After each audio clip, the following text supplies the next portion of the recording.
Salut à tous, c'est Sophie.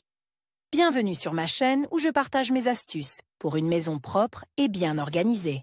Restez avec moi, on commence tout de suite. Nous avons décidé de nous concentrer sur la maison privée, car le revêtement de sol y est soumis à des charges beaucoup plus importantes que dans un appartement. Le revêtement de sol stratifié est un revêtement de sol multicouche à base de panneaux de fibre ou d'agglomérés. Commençons par le fait qu'il faut le choisir correctement pour la maison, afin de ne pas avoir de problème d'entretien. Critères de choix d'un revêtement de sol stratifié pour une maison individuelle. Marque éprouvée. Nous recommandons de faire confiance aux fabricants qui sont sur le marché depuis longtemps et qui ont réussi à faire leurs preuves. Résistance à l'humidité. La tendance est à la pose de revêtements de sol stratifiés à contour unique, y compris dans la cuisine, d'où l'importance de la résistance à l'humidité du revêtement. Nous recommandons de choisir un revêtement de sol stratifié avec un bord biseauté sur 4 côtés. Il ne gonflera pas et ne se déformera pas si vous renversez de l'eau dessus et laissez une flaque d'eau pendant un certain temps. Niveau de classe.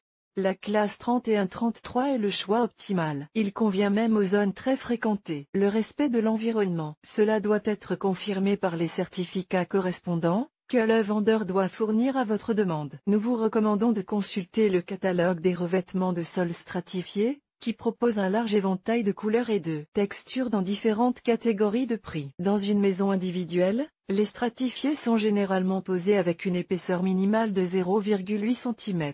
Il convient également de prêter attention aux paramètres AC et aux chiffres de 1 à 5 qui figurent à côté. Plus le chiffre est élevé, plus le stratifié est résistant aux dommages mécaniques, aux rayures et aux ébréchures. Particularité de l'entretien. Ici, tout est extrêmement simple, car le stratifié appartient à la catégorie des revêtements de sol sans prétention. Le principal conseil, veillez à effectuer un nettoyage à sec avant de commencer un nettoyage humide. Si vous ne le faites pas, de petits débris vont rayer la surface des lamelles et, tôt ou tard, ils deviendront visibles à l'œil nu. Il est préférable d'utiliser un chiffon doux en microfibre pour nettoyer le sol et de bien l'essorer pour qu'il ne reste pas de traces. Si le sol stratifié présente des taches importantes, par exemple des taches de marqueur ou de vin, vous devez d'abord essayer de nettoyer la saleté avec une éponge imbibée d'une solution savonneuse. Ce n'est qu'ensuite que vous pourrez procéder au nettoyage complet du sol. Il est recommandé de nettoyer le sol le long des lamelles afin d'éliminer les débris coincés dans les rainures entre les lamelles. Nous espérons que ces informations vous aideront à vous orienter dans l'entretien des revêtements de sol stratifiés et à ne pas commettre d'erreurs lors du nettoyage. Ce matériel a été préparé avec l'aide des spécialistes de Remontnick. Rue